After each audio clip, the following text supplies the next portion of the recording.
Una pregunta a usted, don Marcelo, Robertico y Marcelo. ¿Les ha pasado a ustedes alguna vez que llega a su banda un músico, que usted, cabro, joven, lleno de energía, y ustedes dicen al tiro, ¿sabes qué? Este va a ser un crack? ¿Sí o no? Sí. Ha pasado, ¿no? Yo cuando vi a Marcelo la primera vez dije eso. Bueno, déjame contarte y contarles que hace 20 años me pasó algo parecido a eso. Yo estaba hace un tiempo ya en TVN y hace 20 años llegó a ese canal, al departamento de prensa, un periodista joven, un poquito más de 20 años, lleno de talento, trabajador, con carácter, estudioso, mateo, inteligente, en fin. Esa es la opinión que yo tengo del periodista que nos acompaña hoy día. Los presentamos en la siguiente nota. Davor Juranovic, periodista patagónico nacido en 1980 en la austral Punta Arenas, ha destacado en TVN por su reporteo de eventos históricos y su pasión por la Patagonia. Además de su carrera en televisión, es bombero voluntario y promotor ambiental. Autor de La sombra del penacho. Investiga la relación entre desfiles militares y política en Chile. Su presencia en redes sociales refleja su compromiso con la comunidad y la cultura. ¿Qué pasa, Robertico, Marcelo? Los 19 de septiembre en Chile es ceremonia familiar todavía. Es el desfile de las Fuerzas Armadas, la gran parada militar en honor a al Día de las Glorias del Ejército de Chile. ¿Sí o no? Sí. ¿Usted la ve? La verdad no, Oh, pero la he visto, me está la he tirando visto alguna vez mía. al tacho mi argumento, pero hay muchas familias chilenas y tienen una gran sintonía de esa transmisión que ha estado encabezada en los últimos 15 años a nombre de toda la televisión chilena por mi amigo, el periodista Davor Juranovic. Davor, por favor. Maestro, ¿Cómo estamos, Juan José? qué bueno verlo. Un abrazo. Invitarme. Sí, Qué rico no, estar acá con feliz. ustedes. Muchas gracias por acompañarnos. Davor, además, acaba de sacar con mucha investigación, con muchos datos, un libro que es una joya para quienes les interesan los temas militares, pero la gran parada militar particularmente, Davor. Acerquémonos, mira, déjame mostrarlo si me dejas. La sombra del penacho. ¿Dónde lo muestro? Aquí a la pluma. Está recién A salido, la lleva tres. una semana en la librería. Su primer libro, una semana en librería. Notable está ayer. A mí me tocó, ¿te acuerdas? Transmitir Sí. varias paradas militares. Yo tomé la posta tuya. Sí, po. Sí. El pionero en esto fue el gran Pato Bañado, que paz descanse. Me tocó hacer algunas a mí y hace 15 años con mucho más brillo. Por supuesto, la lleva haciendo Davor, no solamente el 19 de septiembre, el Día de la Gloria del Ejército, sino que el Día de las Glorias Navales, también el 21 de mayo, ahí en la Plaza Sotomayor en Valparaíso. Davor, amigo mío, muchas gracias. Sentémonos, instalémonos. Muy bienvenido. Gracias. Mostrado tu libro, maravilloso. Podemos hablar de él y de su contenido en los próximos minutos, pero antes tenemos unas trampitas que le hacemos a los Chuta, entrevistados. A mí me lo hicieron cuando vine y estaba sentado ahí mismo. El top 3 de Davor Juranovic.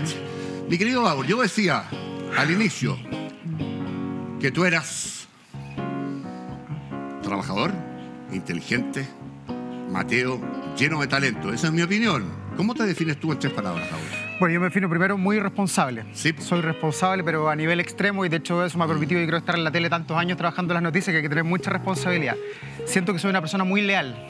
Leal con mis amigos, con Sí. mi familia, con la gente, con mis pensamientos, con la forma de ser, y no claudico fácilmente porque el viento va para allá o va por acá. Yo decía Uno es que lo que es Davor nomás. era un hombre con carácter. Sí. Exactamente de eso está hablando. Sí, porque creo que cuando uno va al ritmo del viento, al final se pierde. Y uno tiene que definirse como persona a lo largo del avance de la vida. Así que eso me definiría. Muy leal, muy responsable y también muy casero. Yo soy quitado de bulla, vivo acá en Santiago. Yo soy de Punta Arenas, Sí. vivo en Santiago hace como 25 años, 24 años y no salgo. Mi vida es, en el fondo, del trabajo a la pega, de la pega al trabajo, y cuando quiero carretear o juntarme con mis amigos salgo en Viña del Mar, que es la ciudad que visito con más frecuencia. Casi todos los viernes me voy para allá, pero en la ¿Estudiaste semana... ahí? Sí, ahí estudié en la Católica del Paraíso, pero la semana es pega. Y estoy en horarios que son jodidos, entonces hay que ser responsable. Ya, vamos a preguntarle al carácter de Davor el próximo top 3. Davor, A ver, 3 cosas que simple y llanamente no perdonas. bueno, no me gusta que me mientan. Creo que Ya. la mentira es un atributo que cuando se comete, cuando alguien te miente, es algo que no se recupera, porque tiene que ver mucho con la confianza. Entonces yo no puedo perdonar a alguien que me miente. El que sean poco considerados conmigo, que sean un poquito desleales también, tiene mucho que ver con la mentira, tampoco lo soporto. Y uno más, algo que no perdone, bueno, la irresponsabilidad, que me carga. Me carga la gente irresponsable No sé. y por eso tengo... Me vienen miles de recuerdos de esos años TVN y es exactamente así. Y por eso tengo de repente muchos problemas con supuesto. las generaciones nuevas. Sí. Yo tengo 44 años, las generaciones nuevas que tienen 24, de repente son ¿Cómo son, son poco responsables para afrontar las tareas que se les encarga. O sea, hoy día en Santiago llueve, está lloviendo copiosamente, y si hay que estar a las 6 de la mañana bajo Hay un que puente estar, reporteando, hay que estar. Y de repente me pasa con el carácter de las nuevas generaciones que no, que me da frío, que no sé qué, que me voy a resfriar. Y si uno está trabajando como periodista en terreno, tiene que hacer lo que hay que hacer, no. No cuestionarse mucho, es parte de la pega, es parte de la responsabilidad. Próximo top 3 para Davor Juranovic. A ver, 3 famosos que, por las razones que tú quieras fundamentarnos, entregarnos, admiras, Davor. Bueno, en el periodismo siempre he dicho que para mí como el modelo a seguir siempre ha sido Amaro Gómez Pablo, gran amigo. El gran Amaro, sí, estuvo ahí también, ¿eh? Con Sí. el que trabajé muchos años. Me Sí. parece que eres una persona digna de admirar por la duplicidad que tiene de cosas para hacer, como reportero en terreno, haciendo notas, como conductor de noticias y por toda la potencia que ha tenido el desarrollo de su carrera. Es una de las personas que yo más admiro en el periodismo chileno. También en la política y mirando como la historia de los últimos 100 años, admiro mucho siempre la figura de Eduardo Frei Montalva.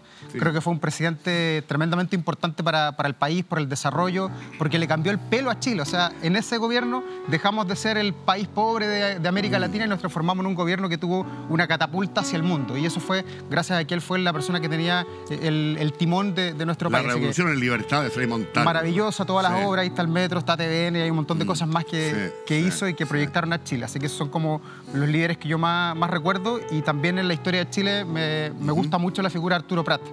Creo que Arturo Prat, que me toca reivindicarlo Sí, además po. cada 21 de mayo, es una persona que marcó la historia de Chile y que nos entregó no solamente valores como el compromiso, como la lealtad, sino que además fue un buen papá, un padre de familia, un buen amigo. Creo que es un modelo a seguir y sobre todo para las nuevas generaciones. Estamos en el 2025 y de repente uno no sabe dónde mirar. Bueno, hay que mirar que hay que ver que muchas personas como Arturo Prat tuvieron coherencia entre el hacer y el decir.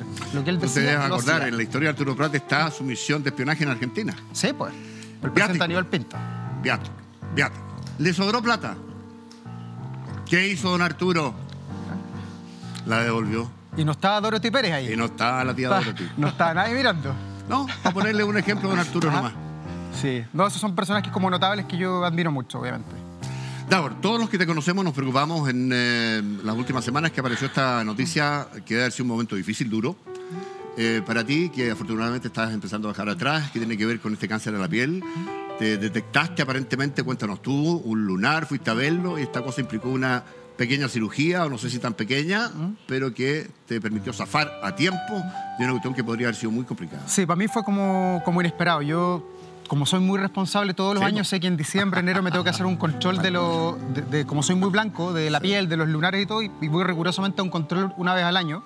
Fui este año el 15 de enero. El doctor me revisó y me dijo, oye, estáis súper bien, no hay ningún problema, pero me preocupa eso que tienes ahí.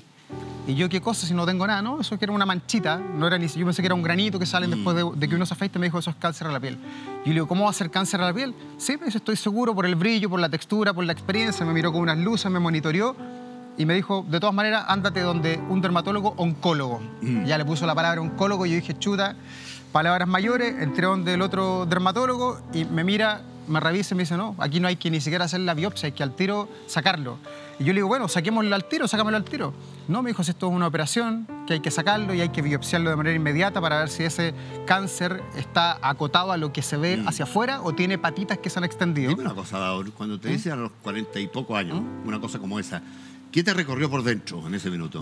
Dije, ¿por qué me toca a mí? Como que sentí rabia con mí mismo porque yo aparte pues, me cuido siempre con el sol. Soy tan blanco que ando con bloqueador, ando con gorro, ando con lente.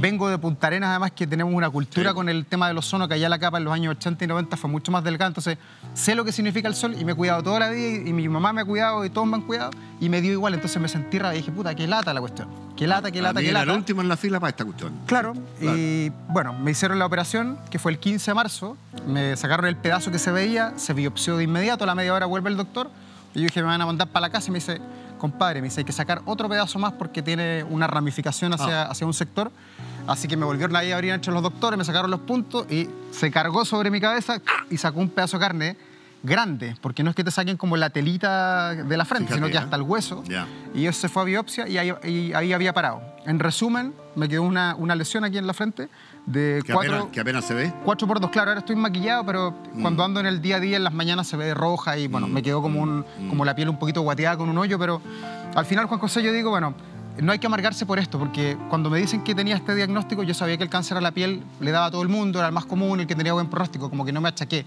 A lo mejor si no supiera tanto del tema, uno investiga siempre por estar en el periodismo, como que me habría pegado más fuerte, pero espero que no vuelva. Mi familia nadie tiene antecedentes Eso de te iba a cáncer, preguntar. así que espero que haya sido eso y chao. Fíjate. A todos nos pasan cosas. Sí, sí. Ya, moraleja para los que nos están escuchando. Disciplina, preocuparse, revisarse. Sí, precaución. Precaución. La medicina preventiva es muy, pero muy importante. O sea, no solamente estudiar al dermatólogo, hacerse un examen de sangre que es tan básico para ver cómo están los niveles de colesterol, de glucosa y todas las cosas que aparecen con un puro pinchacito. Pero si no nos preocupamos, la medicina preventiva, sacarse sangre, no es una cuestión que sea muy cara. ¿Qué relación tienes con, mira lo que te voy a preguntar, ¿ah? Porque tienes que haber pensado en algún minuto, te tiene que haber asustado esto. El cáncer es una palabra dramática. ¿Qué relación tienes con la palabra muerte? Con la palabra muerte le tengo respeto, pero yo soy creyente, soy católico, creo que hay algo más después de la muerte. Así Qué consuelo ese, ¿ah? Sí, pero sí apuesto por la muerte en la etapa mayor de la vida. O sea, creo en el desarrollo de la medicina, de las vacunas, del mundo, en que hoy día vamos a ser más longevos. Queda Juan José Lavín para rato.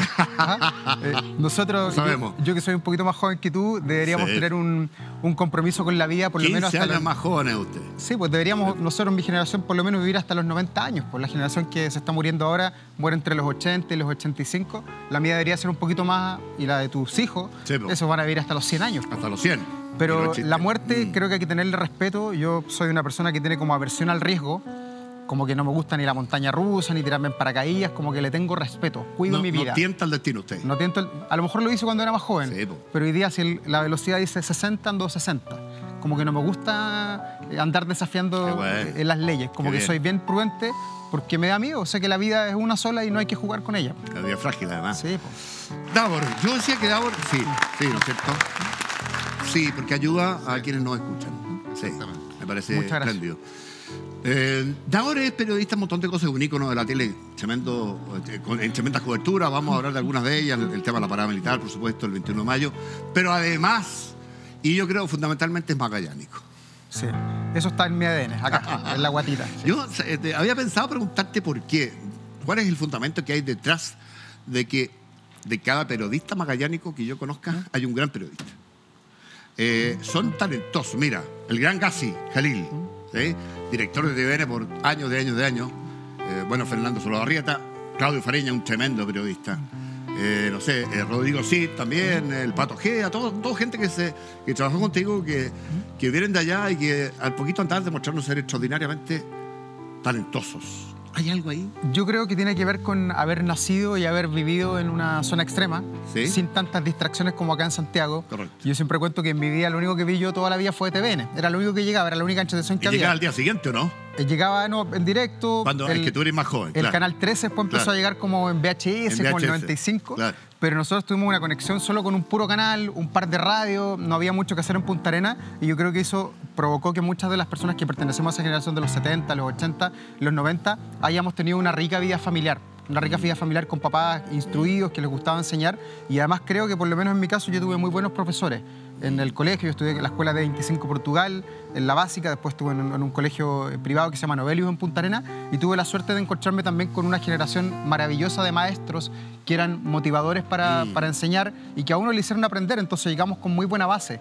La universidad, claro, fue un pergamino para poder afrontar la vida, pero yo creo que la base venía de Magallanes. Y la vida de Magallanes, corrígeme si no es así, de la familia, en de la escuela. Del frío, de la nieve, del viento, en Punta Arenas se hacía más puerta adentro y se le di harto, pues. Sí, y se hace todavía puerta adentro, a pesar de que hoy día hay de todo en Magallanes. O sea, claro. Ojalá me hubiera tocado a mí esta vida cuando yo estaba ya un poquito aislado. Pues. Ya está.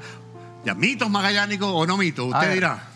Póngale. ¿Qué es esto del beso al patagón, maestro? Chuta, ya. Debe ser la cuestión más antigénica que yo conozca. Sí, anti-COVID. Yo creo que ahí está el virus incisional, la influenza, los rinovirus, están todos ahí. Man.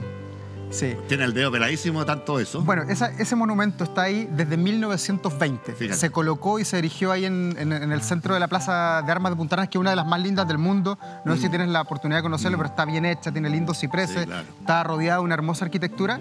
Y esa pata se inauguró ahí para los 400 años del descubrimiento del estrecho o el encuentro de los dos mundos, y se convirtió en un mito del que el que le da un beso a la pata al dedo gordo, que es la única parte que está brillando en el bronce, Claro. va a regresar a Magallanes. Pero yo a esta altura, después de todo lo que he visto, no sé si le daría un beso a la patita. Ah, que usted ha vuelto por razones obvias. Me pues. acercaría así a darle un besito, pero no sé si le daría un besito directamente, porque sobre todo los niños son muy traviesos. Ya, el kiosco Roca. ¿Cuántas veces ha ido? El kiosco Roca, bueno, es una parada obligada cada vez que voy a Punta Arenas. Me encanta. porque- Choripán y leche con plátano. Choripán y leche con plátano, y hay que explicar al tiro que los choripanes de allá es con pasta de chorizo, porque Sí. cuando tú cuentas acá, oye, choripán, como que la gente piensa que es el chorizo de un asado que te pasaron y luego le echó mayo. No, ahí está la foto. Eso mira. es un pancito que el pan es maravilloso porque está hecho con una harina argentina que la traen de Río Gallegos. Fíjate. Entonces, si tú lo haces acá, no te va a resultar. La mayo tiene una receta maravillosa y la pasta de chorizo también la hacen en Punta Arenas. Entonces, una receta incombustible, creo que vale 1.000 pesos cada pancito. Uno con dos queda súper bien. A mí la leche con plátano no me gusta tanto, entonces me la tomo con un café y siempre que voy a Punta Arenas paso a este local que es chiquitito Sí, po. y que está lleno de cosas de la Universidad de Chile. Pero hay que sentarse, hay que tener paciencia para agarrar alguno de los. ¿Que tu de las equipo butacas. o tú eres cruzado? No, yo soy de la U, toda ¿De la la vida he U? sido de la U, Sí, por toda la vida de la supuesto. U. Así que me gusta ir, uno está calentito, conversa, es como muy magallánico y es un punto de atracción turística hoy día, porque va a Sí, Punta po. Arenas, pasa para allá y tiene que ir al kiosco Roca. Po. Oiga, vamos con la siguiente. Tenemos una foto del Milodón. Ahí está. Chuta, el Milodón, yo le he dedicado buena parte de mi vida al Milodón.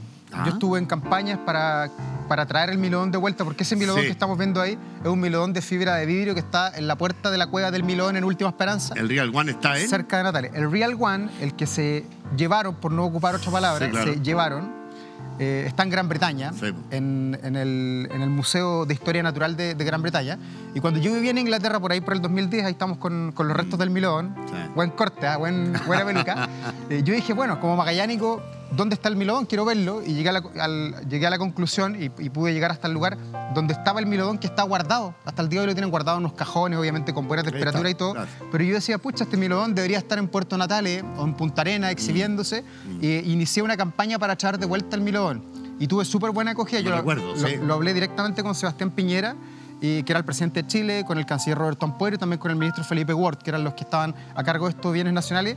Y Chile empezó a enviar oficio, fue el ministro a Gran Bretaña y quería enterarse el Milodón y también un moai de la isla Pascua. Sí, pues hay que verlo, Íbamos ese avanzando, también. como que habían tratativas, buena onda de allá, buena onda de acá. Vino el estallido social en aquel año, aquel día, aquel mes, y todo se derrumbó. Octubre del 19. Y de ahí tú ves que las prioridades del país han cambiado. Hoy día aquí importa el Milodón, importa la seguridad, importa que no lo asalten, importan otras cosas. Así que ahí quedó el proyecto del Milodón, que me habría encantado que el presidente Boric lo pudiera haber retomado porque era magallánico también. Sí, po. po. Pero me parece que lo del Milodón, claro, hoy día no es la prioridad como para extraviar las voluntades del Estado en aquello. Quizás más adelante. Británico, Su Majestad, Rey Charles, The King. The King. Traiga el Milodón de vuelta, hombre, por Dios, si lo tiene metido. Mira dónde lo tiene metido. Sí, está guardadito ahí en una caja. Pero bueno, en fin. Próxima. A ver. ¡Oh! El árbol de Boric. Que no es de Boric. ¿Qué pasa con el árbol? ¿Qué pasa? quieres A saber ver, del ahora, árbol? a ver, ¿Qué vamos, quieres saber del árbol? A ver, Digamos la verdad verdadera. ¿cuál es la verdad de la pregunta? ¿Para qué se subía el presidente a ese árbol? Mira, lo que pasa es que en Punta Arenas no solamente hay, eso es en la, Se ríe de ahora. eso es en la avenida Colón de Sí. Punta Arenas, en la parte bien arriba, está lleno de cipreses, igual que en la Sí. plaza, y también hay otro parque que se llama el Parque Don Bosco, que está cerca de la zona franca.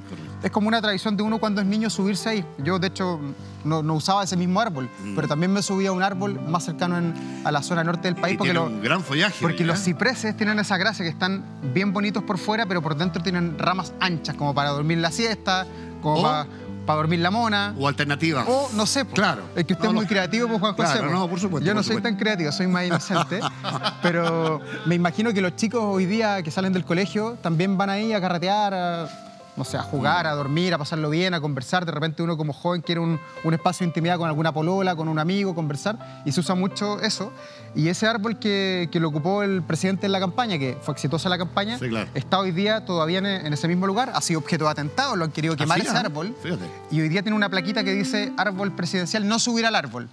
Pero ¿qué le pasa a los chilenos cuando tú le dices no hagas esto? Se llenan. Todos quieren subir al árbol. Claro. Entonces ahí está, y los árboles tan preciosos, para qué decir los que están dentro del cementerio, que son de la Uy, misma el cementerio estirpe. Magallanes. También son cipreses, Es un y ahí hay un lujito, tremendo trabajo de la precioso. municipalidad para Sí, mantenerlo sí. bonito, con un buen Oye, corte. Daur, 20 años en TVN. Si yo te pudiera definir, cómo lo has pasado, qué ha significado TVN en tu vida, en tu corazón hoy. Pucha, para mí trabajar en TVN siempre ha sido lo máximo. Yo siempre cuento que yo no soy un periodista arrepentido. Estoy contento de haber estudiado periodismo. Creo que he podido desarrollar súper bien mi carrera.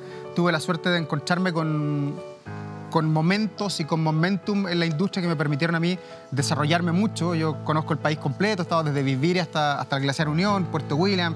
Conozco todo Chile y eso me lo ha dado TVN.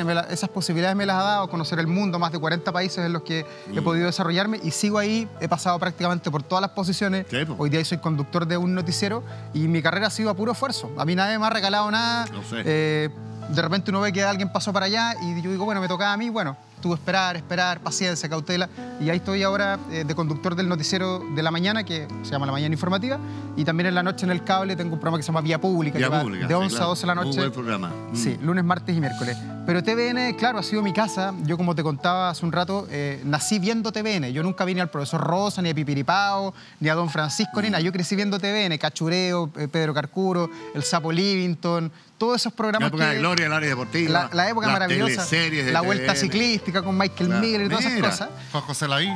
El gran Michael. No, pero si no soy tanto mayor que ahora, un poquito nomás. No, pero él lo veía cuando lo invitaban en el Happening. ¿Te acordás que en algún minuto te invitaban? Qué gente más. ¿Te acuerdas? Oiga, no recuerde cosas que Sí. no corresponden. pues. Pero bien, TVN está en mi pero corazón. Has Estoy- estado lleno de grandes coberturas, de grandes cosas que te ha tocado enfrentar como periodista de desafío. Tenemos alguna foto, mira. A ver.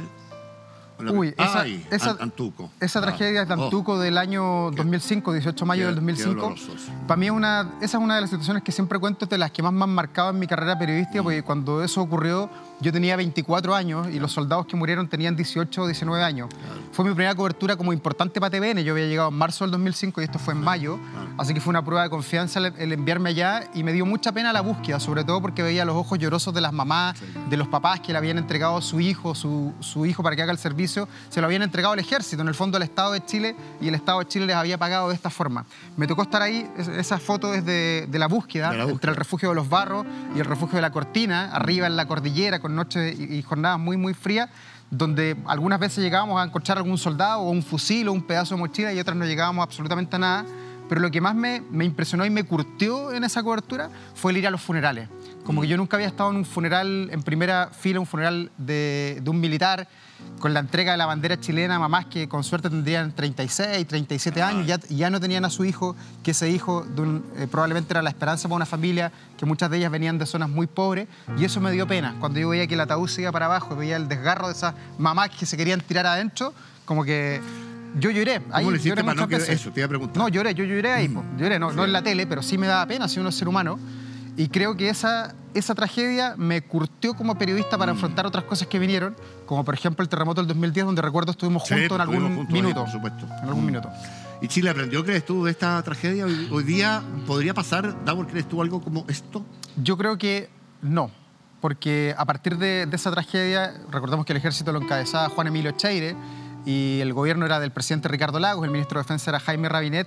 De ahí en adelante hubo muchos cambios de protocolos en la forma en que se afrontaba el servicio militar, en lo que tiene que ver con el vestuario, que ahí era claramente insuficiente, pero también se generó una doctrina de, no recuerdo en este instante el nombre de la palabra, pero no es objeción de conciencia, pero lo que impulsó el general Cheire en el ejército, lo cuenta él en sus memorias, es de que tú podías decir, ¿sabéis que no me parece? En ese tiempo, en mayo del 2005, el mayor Cereceda ordenó marchar, y anda a decirle que no había que marchar, que hace frío, que no sé qué, que vi. Hoy día sí se puede levantar la mano, y creo que ha habido muchos cambios. Lo hemos visto además con, por ejemplo, la muerte ahora de Franco Vargas, este chico que también estaba haciendo el servicio y que murió en el norte de Chile, y ha habido toda una doctrina, un protocolo en torno a ese tema que no existía el 2005 en Antuco. 2006, diciembre. Escuchamos un audio. A ver. Mónica, buenas tardes. El Hospital Militar ha entregado un comunicado que indica que a las 14:15 horas ha dejado de existir el expresidente de la República y ex comandante en jefe del Ejército, el general Augusto Pinochet Ugarte. El fallecimiento habría sufrido ante una inesperada y grave descompensación que obligó a trasladarlo en estado crítico a la unidad de cuidados intensivos, donde se le aplicaron todas las medidas médicas resucitación, no lográndose una respuesta clínica positiva. El presidente... Esta probablemente debe ser, Davor, la noticia más relevante que te tocó dar. Televisión Nacional de Chile, si no me equivoco, corrígeme, participé en esa cobertura, pero después debe haber golpeado con esto, ¿no? Tú con la Mónica Rincón. Fue un golpe mundial. Sí. O sea, cuando yo después vi que mi voz estaba siendo reproducida en TV Sang, en la CNN, en la BBC, en la RAI, yo no lo podía creer. Por todo lo que había, por lo que significaba la figura de Pinochet para el país, para la polarización que tenía el país después de la extensa dictadura militar, yo sabía lo que iba a generar la muerte de Pinochet y me acuerdo que esos días, cuando estaba muy enfermo, como que todos decían, bueno, se va a morir, se salvaba. Y salía del hospital y lo mandaban para casa y volvía. Entonces, nosotros bromeábamos entre los periodistas de aquella época, esto ya hace casi 20 años, oye, ¿a quién le va a tocar? ¿A quién le va a tocar la muerte de Pinochet? ¿Cómo afrontarla? ¿Cómo tener el aplomo para pararte en ese lugar y decir, oye, se murió Pinochet, sabiendo lo que eso iba a gatillar? Y esa muerte de Pinochet fue un 10 de diciembre del 2006, fue un día domingo. Yo estaba de turno porque me tocaba turno una vez al mes o cada 2 meses hago turno y estaba ahí. Y me acuerdo que yo estaba haciendo una nota como reportero, preparando una nota del verano en Coquimbo. Estaba esperando que me manden un material de regiones. Estaba en el canal, digamos. Estaba en el canal esperando mi nota, un material, no sé qué, para armar mi nota. Y me llega a mí un mensaje. Un mensaje donde... te llega a ti el mensaje. A mí me llega el mensaje. Okay. A mí me llega un mensaje en ese tiempo, SMS probablemente tiene que haber sido porque no había WhatsApp. Era un reportero de poquito más de 20 años nomás ahora. Sí, pues le llegó el mensaje. Pochillo, Ojo, Pochillo. Y me dicen, compadre, se murió Pinochet. ¿Pero cómo se murió Pinochet? Vente ahora al hospital militar. Claro. Y yo me acuerdo que me fui y le digo a mi jefe, nosotros en TVN teníamos votado una huelga ese día, entonces no había... Lo recuerdo perfecto. A las 12 de la noche ese día, yo estaba en la escuela militar transmitiendo arriba del móvil. No nos querían mucho los pinochetistas. No, pues, pero ese día en la mañana ya estaba dejé como... el micrófono en botado. el suelo a las 12 de la noche. Claro, y ese día en la mañana, cuando fue esto a las 2 de la tarde, ya no había nada, estaban todos los equipos guardados en nuestros lados. Entonces, oye, había que ir ahora. Y por eso es que yo ese despacho lo hago vía hilo telefónico y no aparezco yo en cámara, porque había que salir. Oye, tengo el dato, pero ¿quién lo confirma? Porque una noticia de ese calibre no es como que me contaron un dato que la enfermera, que no sé qué, no es así. Hay que tenerlo confirmado. Entonces, cuando lo confirman, sale un militar de adentro del hospital militar, que hay frente al Costanera Center, ahí en la comuna de Providencia, y el gallo me dice, viene con los comunicados y me dice, Davor, toma, pum. ¿Cuántos periodistas había afuera? Yo y otro más. Que yo le había dicho que se quede un chico ahí para que también tenga la nota. Y me entrega la cuestión. Yo veo muerte de Pinochet, llamo por teléfono y había terminado el noticiero, salimos al tiro con el extra y de ahí no soltamos nunca más la transmisión hasta que de repente yo miro y tenía 3 connotados periodistas de TVN que estaban esperando para quedarse con el micrófono. Y yo dije, aquí no lo entrego ni cabo. Yo estuve en la tarde. Era mi momento de gloria, pero yo era Pochillo. Entonces había otros más destacados. Me acuerdo estaba Mauricio Bustamante, estaba la Mónica Pérez. Claro. Y yo dije, ¿qué hago? ¿A quién le entrego el micrófono? No se lo entrego a nadie. Ellos no son mi jefe. Y me llama mi jefe, Gassi, me dice, Davor, te felicito.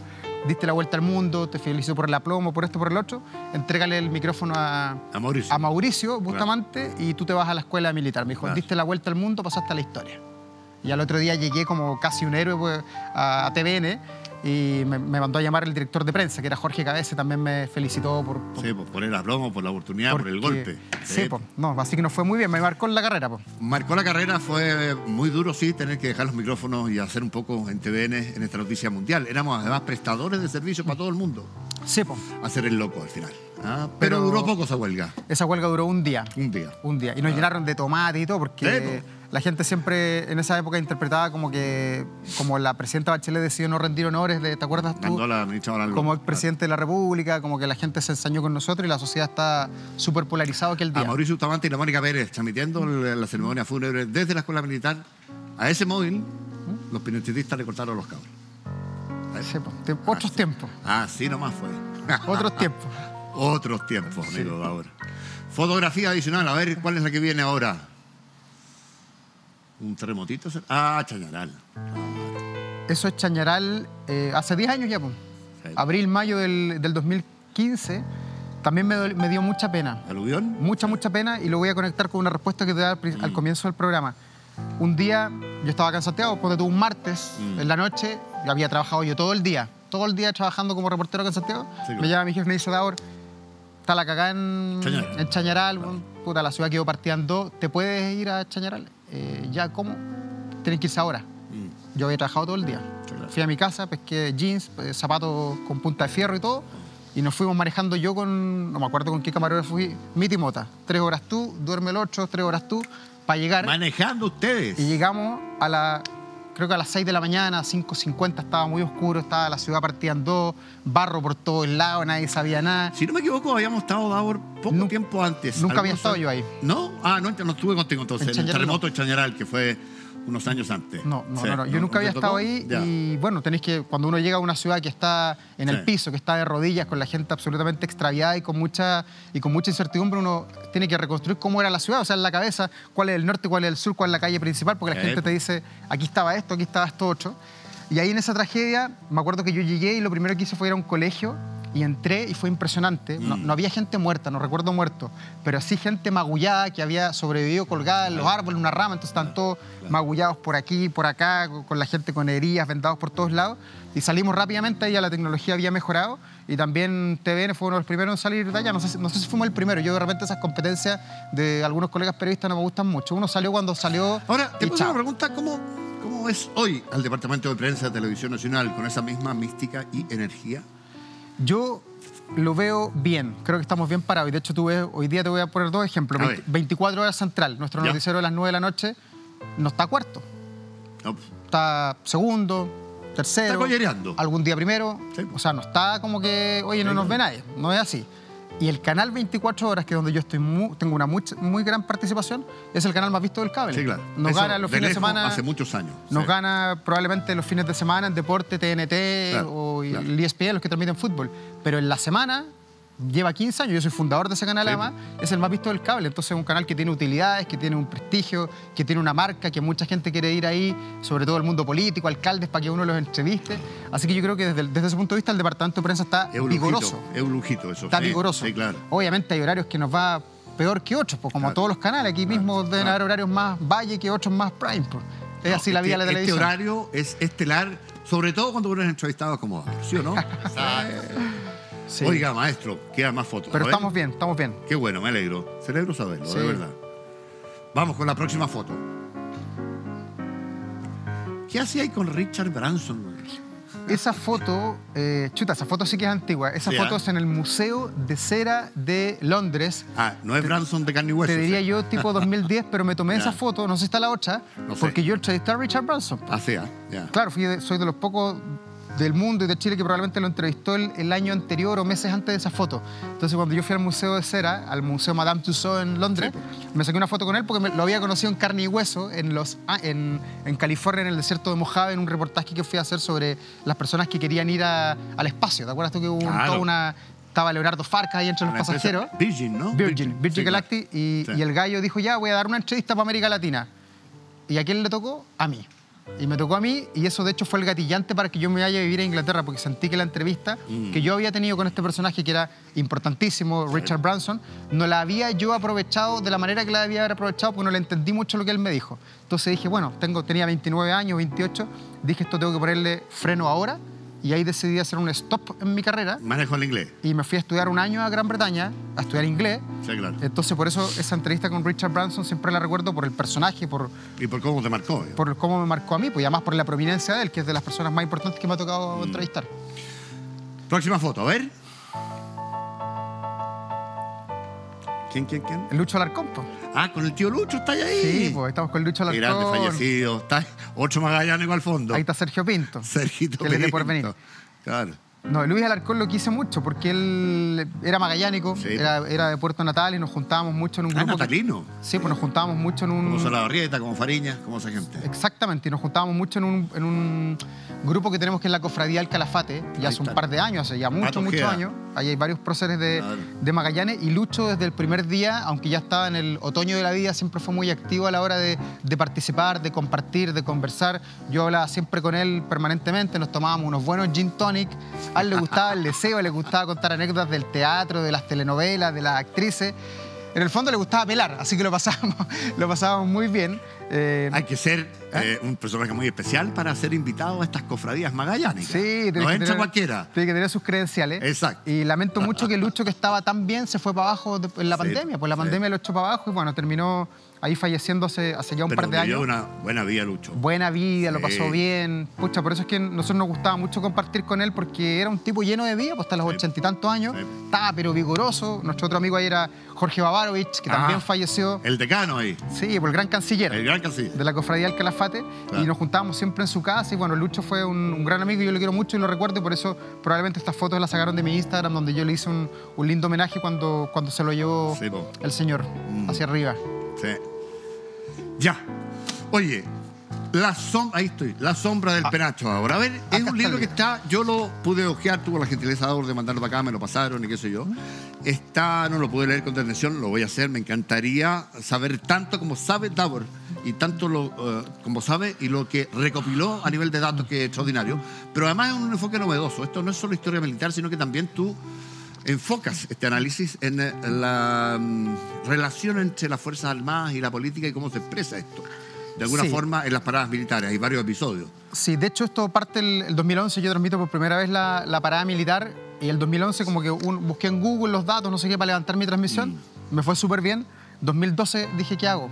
No voy a repetir lo mismo del 8 años, no quería ser tan autocomplaciente. Y empecé a comprar diarios, revistas, a averiguar, a mirar videos que había en TVN. Y el 2013 lo hice así igual, con datitos nuevos, y empecé a acumular mucha información sobre las paradas militares, hasta que el 2015 me pasa algo que gatilla el libro. A ver. Que es una publicación que hace el propio Ejército de Chile, porque se cumplía en el 2015 100 años desde que había sido declarado feriado. 1915 con Barros Luco. Con Barros Luco, 2015, Claro. Y sacan una revista, y lo cuento yo acá, una revista sobre los 100 años del día feriado, de las paradas militares, y el Ejército como que se salta los episodios que para mí eran los más sabrosos en la historia de las paradas militares. Vamos con ello. Entonces, como hay problemas de cómo expresarse, cómo aproximarse a ciertos temas, saltaba el Ejército, ponte tú, del año 1969 al año 1993. No yo somos dije, frescos, po. sí, ¿y qué onda? ¿Qué pasó acá, po? Entonces, yo dije, bueno, esto no puede ser. Empecé a buscar, no había datos. Yo quería saber cómo había sido, por ejemplo, la parada militar de 1978 rumbo a la guerra. Claro. Cómo había sido la del 86. Disuasiva. No sabía, po. Sí, po. Quería saber si, por ejemplo, la parada militar del año 74 habían estado los Hawker Hunter que habían bombardeado la moneda del 73. Porque el 73 no hubo parada militar. No hubo parada militar, y yo me hago cargo de eso acá, porque tenía dos opciones. O me salto del 72 al 74, o abordo la parada del 73 y la abordo, pues de hecho es una página que está en negra Ahí acá, está. que utiliza un recurso periodístico que es Claro. bien importante y que es impresionante cuando uno va en la lectura de los libros. Pero también me pasa, Juan José, de que cuando tú hablas de la parada militar, hoy día la gente ¿de qué se acuerda? ¿Se acuerda del año 90? Oye, una vez un general se paró frente a Patricio Elwin y no le pidió permiso. Bueno, yo dije, ¿este señor habrá hablado alguna vez? ¿Alguien lo entrevistó? ¿Le fueron a preguntar? Nada, pues, no había nada de nada. Así que dije, yo lo tengo que entrevistar. Y para eso lo primero que hice fue pedir su hoja por transparencia, porque quería saber de qué militar estábamos hablando, más allá de ese episodio, si era alguien importante, relevante, y había sido un personaje muy destacado en las Fuerzas Armadas. De hecho, llevaba 4 años como general cuando se produce este incidente de 1990. Él había estado en la Escuela de las Américas, que fue una escuela muy importante para todo lo que tuvo que ver los casos de derechos humanos en los años 70, en la formación, claro. Así que encontré varias cosas de él. Había estado en el asalto a la moneda el 11 de septiembre, entonces yo lo voy contando acá. No sabía, estuvo ahí. fíjate. Entonces yo pedí Palacio, general, era el hombre a cargo Sí, de claro, él tiene general cartado Palacios del Palacio. Tiene cartado como teniente en Como esa teniente, época. caro chico, claro. Entonces empecé a averiguar muchas cosas y quería contactarme con él. Po. ¿Ya? Y pedí información al Ejército, me denegaron absolutamente todo. Pero hoy día, con los mecanismos que hay para que podamos trabajar los periodistas, fui de apelación y me entregaron finalmente la hoja de vida. Y después lo logré entrevistar a él, que es lo que yo cuento en este libro, que él por primera vez me cuenta su verdad. Qué bueno. Hablé con los abogados y qué todo. mérito periodístico, bien. Pero también Juan José me llamó la atención, y es lo que yo cuento también acá, que gracias a la Cámara de Televisión Nacional de Chile, que especialmente en los tiempos de dictadura estuvo prácticamente en el living de la casa de Augusto Pinochet, yo logro recrear muchos diálogos y cosas que pasaron adentro de esa casa o adentro del Salón O'Higgins del Palacio de la Moneda y que ni siquiera se emitieron nunca, porque yo los vi los máster, los archivos de TVN, y me di la lata de mirarlos, de escucharlos, de transcribirlos y llevarlos hoy día a un libro. No te lo puedo creer. Entonces, ahí hay mucha pega. Los años 60, yo te hablaba de Frei Montalva. Sí. Maravilloso la aproximación que él tuvo acá, a pesar de que es uno de los presidentes Frei que tuvo... Montalva tomaba la parada militar como una suerte de difusión casi diplomática de Chile. Sí, exactamente, porque... y él tuvo muchos conflictos con Sí, el ejército. De hecho, durante el periodo de Frei El Montalva 69. pasan 4 comandantes en jefe. Claro, Había muchas demandas salariales, como que había ruido de sables, no Sí, al punto no como el 24, que no tampoco como el hubo 24. paradas militares el 24. Claro, no como esa Con época. Alessandri fue eso. pero sí tuvo muchos problemas con los militares y yo lo voy contando aquí, que es el epítome de eso es el tacnazo, obviamente. Pero qué entretenido, por Dios. Y bueno, y él invitaba a muchos mandatarios extranjeros, venía gente de Italia, gente de Uruguay, delegaciones de todos los países, le gustaba vincularse. Y en la Unidad Popular, que también yo lo cuento acá, porque yo siempre quería saber, bueno, cómo habrán sido las paradas militares de Salvador Allende, pues. ¿Qué pasaba ahí? Había cariño, había odio, había fricción, ¿Y? todo eso lo recopilo. Había mucho cariño, en extremo cariño, y había muchos discursos que yo los transcribo acá por primera vez, porque el libro no transcurre solamente en la elipse. De repente se podría hacer la caricatura de que este libro cuenta tanques y soldados. Este libro es historia de Chile. Este libro cuenta la historia política del país, la historia de las armas, y también va contando la historia de la televisión, porque yo comienzo el año 62 con el libro.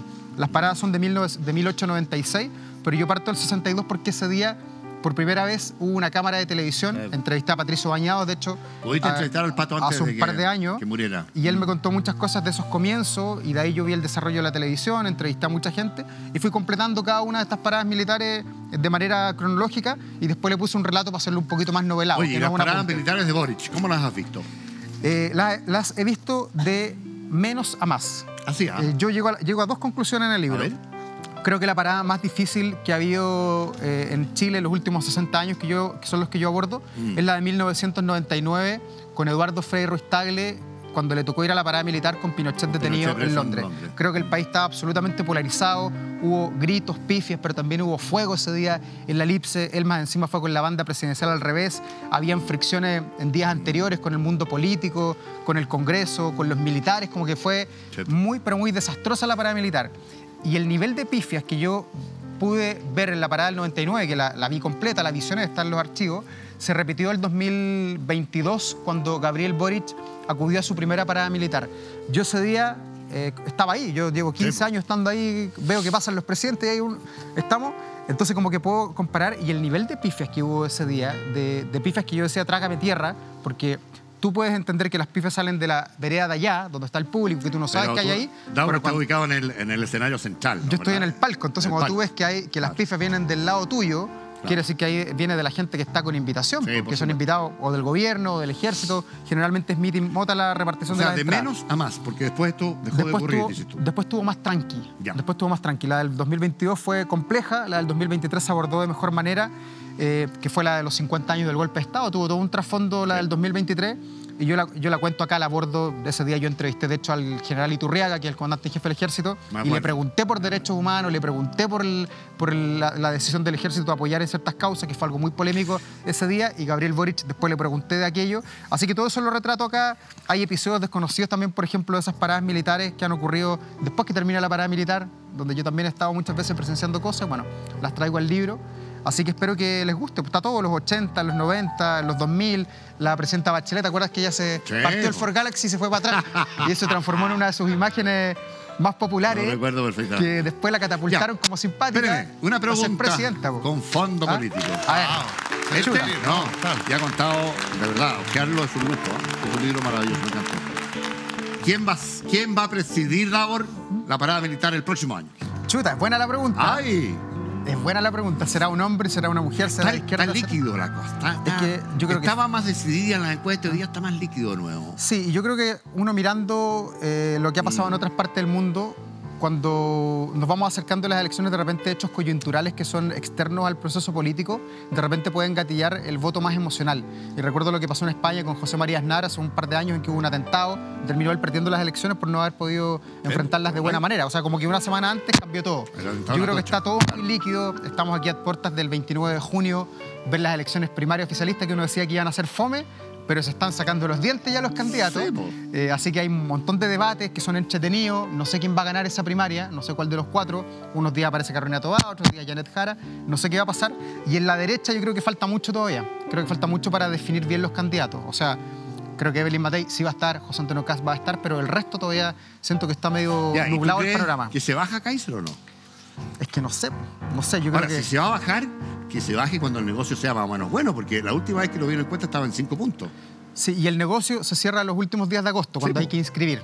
Yo no sé ahí cómo es el nivel de negociaciones, pero hay que esperar un poco. Yo creo que estamos, ¿cuánto quedan? 6 meses para las elecciones en noviembre. Cinco. 5 Estamos meses. en el sexto mes del año, en la primera vuelta en noviembre. Está 5 meses más. todavía como muy en desarrollo porque creo que tenemos muchos candidatos, está muy fragmentado. Hay gente que dice que eventualmente pueden pasar 2 de derecha Puede ser. al balotaje. Germano-alemán a la segunda vuelta, podría ser. Sí, o sea, yo no sé, creo que pueden pasar muchas cosas. Creo que también hay que mirar y ponerle ojo a lo que ha pasado con el gobierno del presidente Boric, que tiene un amplio apoyo, a pesar de que uno puede ver que puede haber fallas en la forma de enfrentar ciertas cosas, pero tiene un 30% de apoyo y esa es una base importante para cualquier Interesante elección. el análisis que hace Davor, porque en general en Televisión Nacional estos temas son delicados y él ha hecho un análisis muy fundado sin ningún problema, porque en Televisión Nacional hay también libertad de análisis y de opinión, ¿sí? Sí, obviamente que hay que ser respetuoso con todos y darle Sí, claro. garantía a todos. El tema político siempre para nosotros es muy delicado. Es Yo interesante lo que acabas de hacer. tengo que darle garantías al señor de la UDI que llega a mi entrevista, al republicano, hoy día entrevisté a un republicano en la mañana, o a alguien del Partido Comunista o del Frente Amplio. O sea, no... Porque además Davor tiene experiencia en este tema a propósito de la parada militar que él transmite a nombre de toda la televisión chilena, ¿no? Entonces, se aprenden cosas. Hay que tener cuidado con el oficio. lenguaje. Sí, pues. El lenguaje, el uso del lenguaje, no ser peyorativo. De repente uno dice, chuta, me equivoqué acá, ocupé un verbo o un adjetivo, pero se puede controlar. Sí, pues.